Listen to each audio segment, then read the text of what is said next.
الحمد لله رب العالمين والعاقبة للمتقين والصلاة والسلام على سيد الأنبياء والمرسلين سيدنا وحبيبنا وقدوتنا محمد بن عبد الله وعلى آله وصحبه أجمعين أما بعد قال تعالى في كتابه المجيد والفرقان الحميد أعوذ بالله من الشيطان الرجيم بسم الله الرحمن الرحيم إنك ميت وإنهم ميتون ثم إنكم يوم القيامة عند ربكم تختصمون صدق اللہ العظیم۔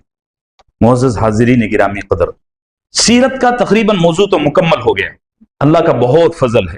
اب اس ضمن میں کچھ باتیں ہیں وہ میں عرض کر دیتا ہوں۔ کل نبی کریم صلی اللہ علیہ وسلم کے وصال مبارک تک بات ہوئی، آپ کا اپنے رب سے وصال ہوا، ملاقات ہوئی، آپ اس دنیا سے پردہ فرما گئے۔ صحابہ اکرام میں اختلاف ہوا۔ کیا اختلاف ہوا؟ وہ اختلاف ایسا بدتمیزی والا اختلاف نہیں تھا، ذرا اس کو بھی سمجھ لو۔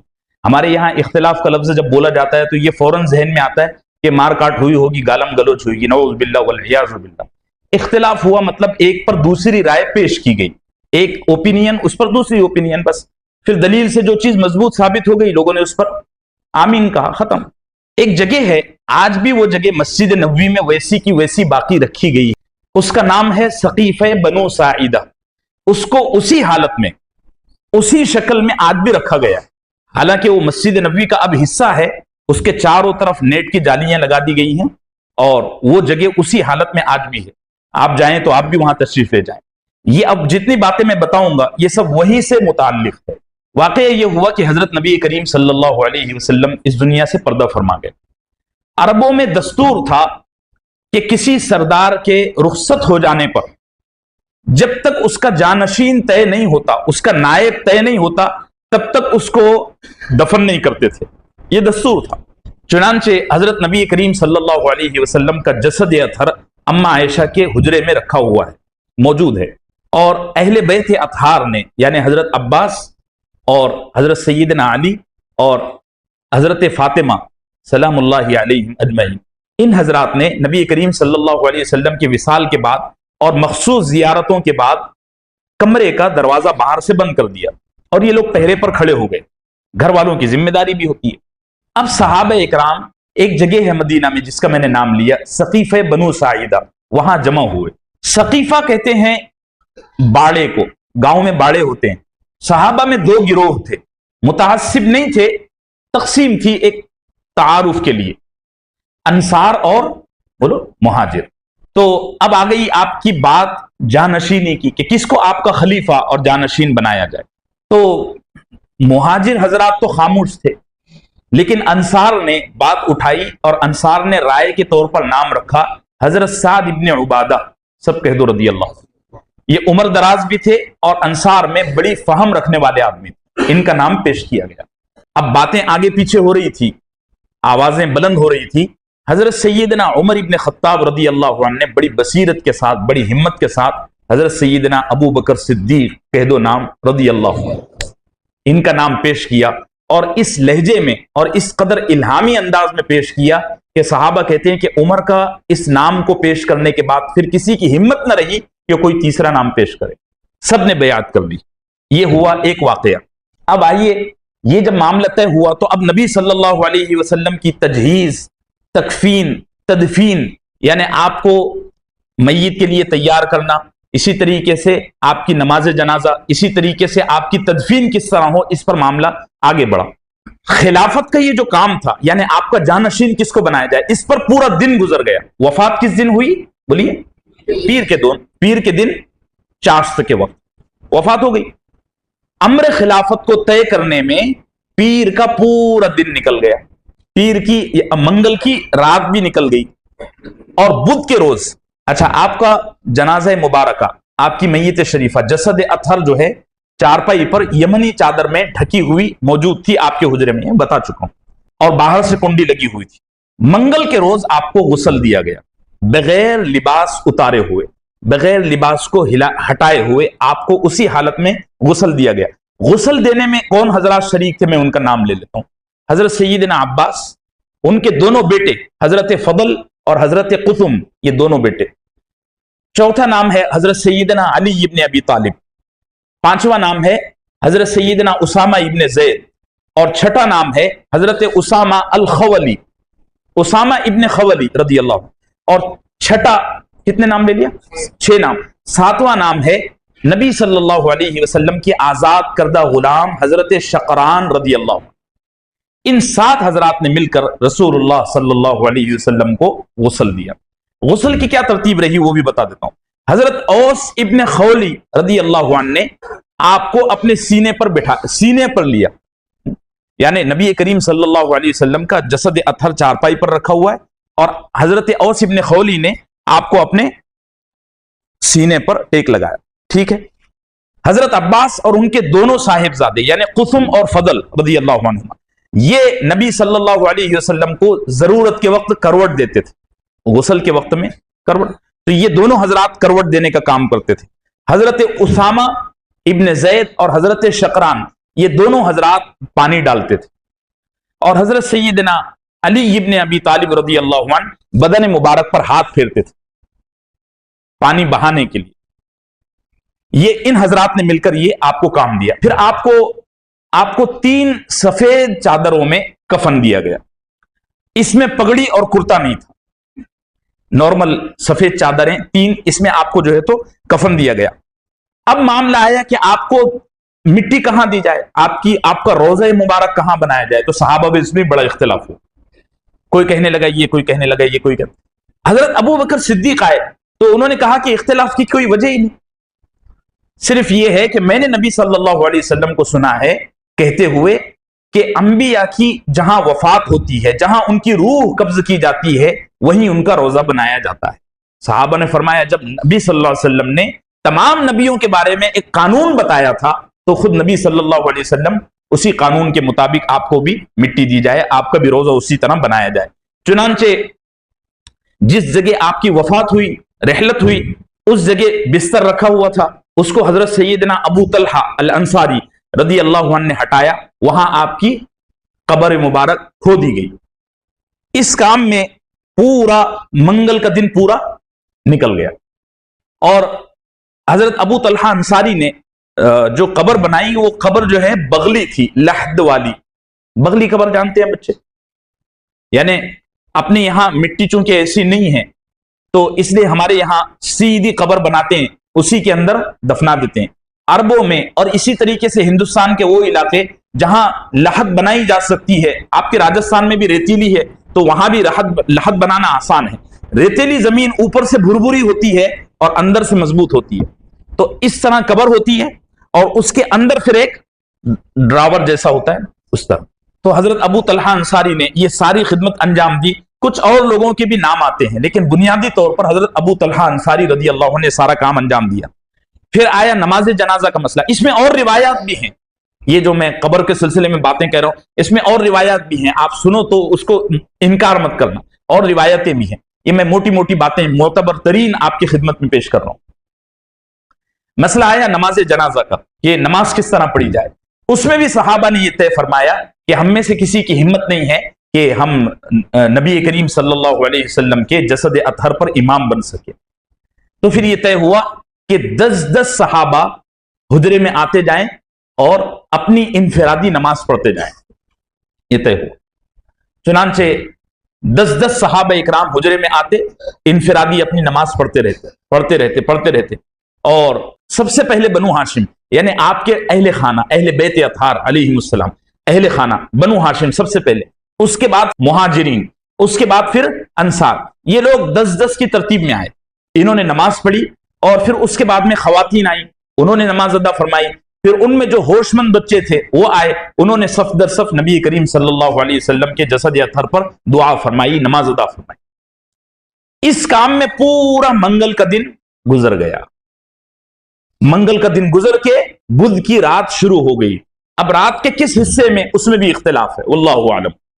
امی عائشہ فرماتی ہیں کہ ہم انتظار میں تھے کہ کب نبی صلی اللہ علیہ وسلم کو روزے میں ڈالا جائے گا، آپ کی قبر میں آپ کو کب ڈالا جائے گا. اور پوچھنا چاہتے تھے کہ کسی سے پوچھے کہ کیا ہوا.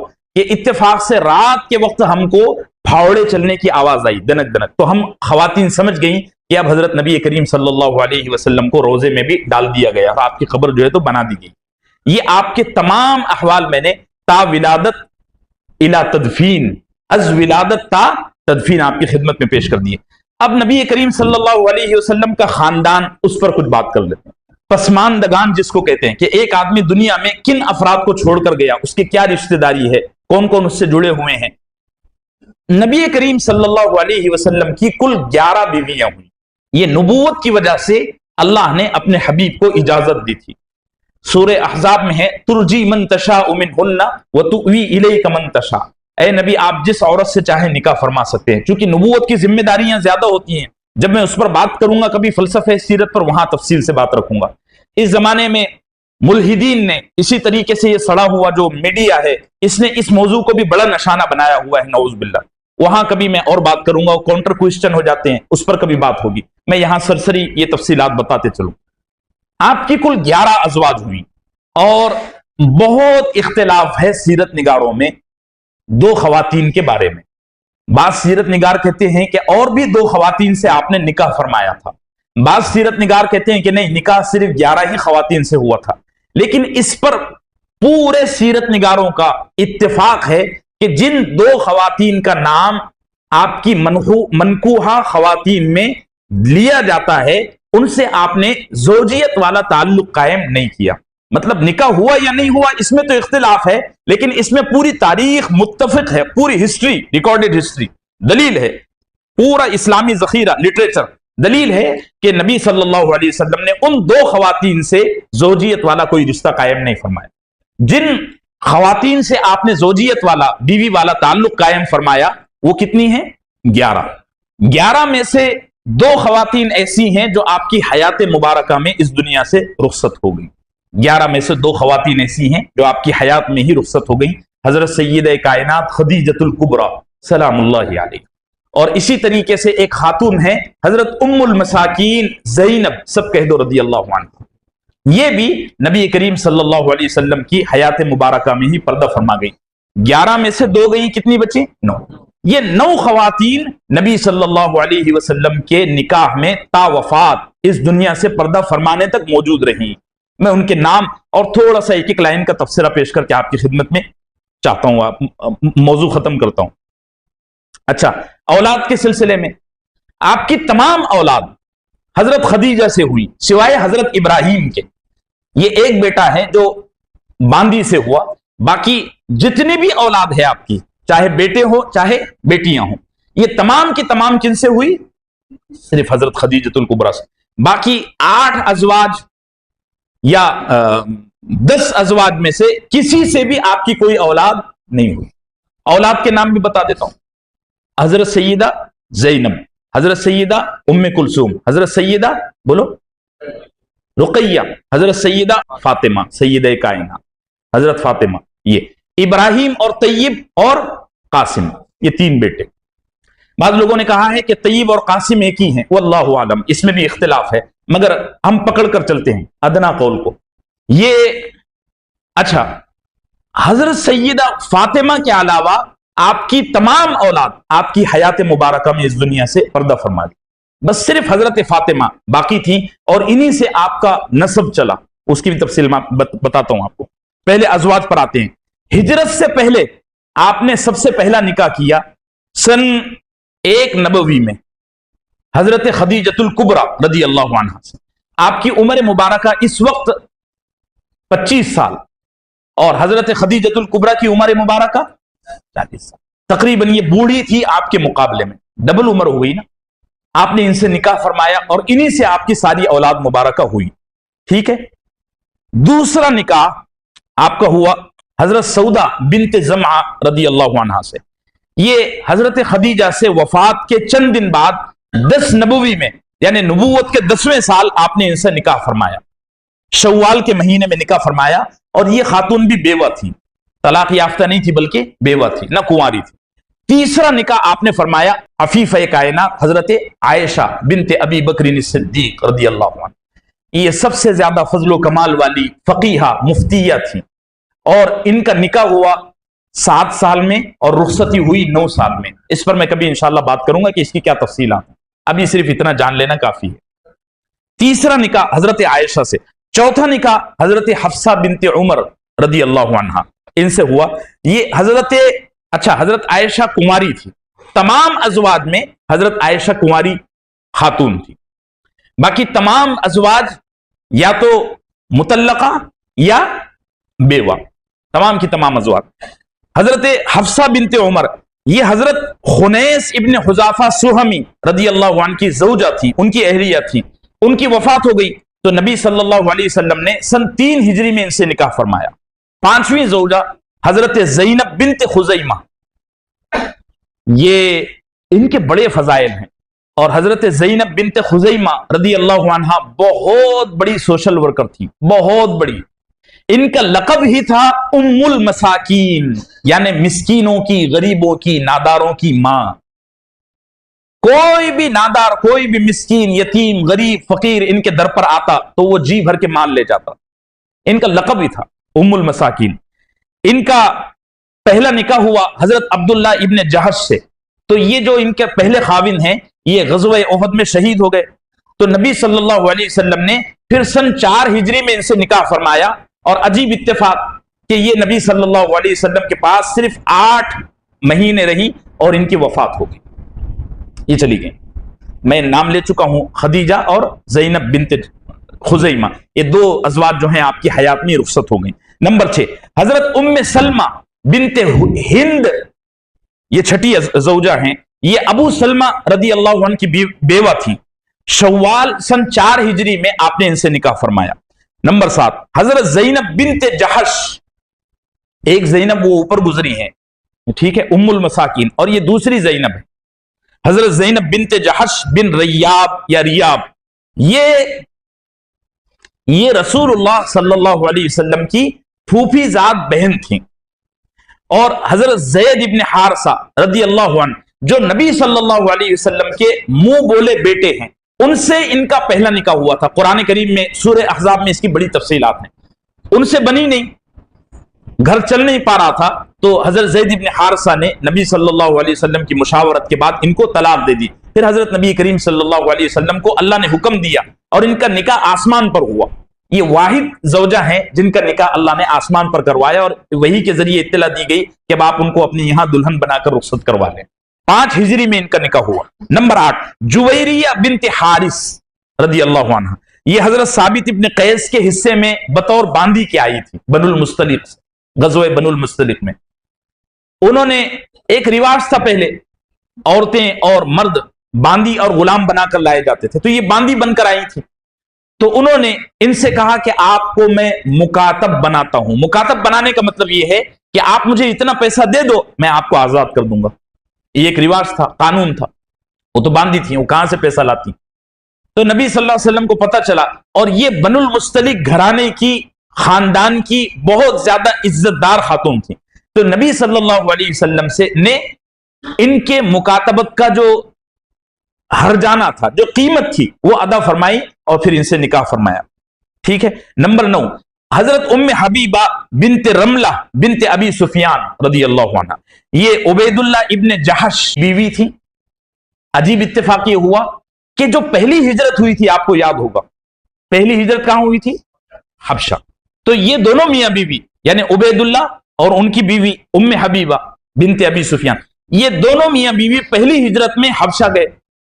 اب اللہ کا فیصلہ ہوتا ہے کس سے ہدایت دے، کس کو چھین لے. تو ان کے جو خاوند تھے حضرت عبید اللہ، جب یہ حبشہ گئے اور وہاں عیسائیوں کی شان و شوکت دیکھا تو عیسائی بن گئے، مرتد ہو گئے.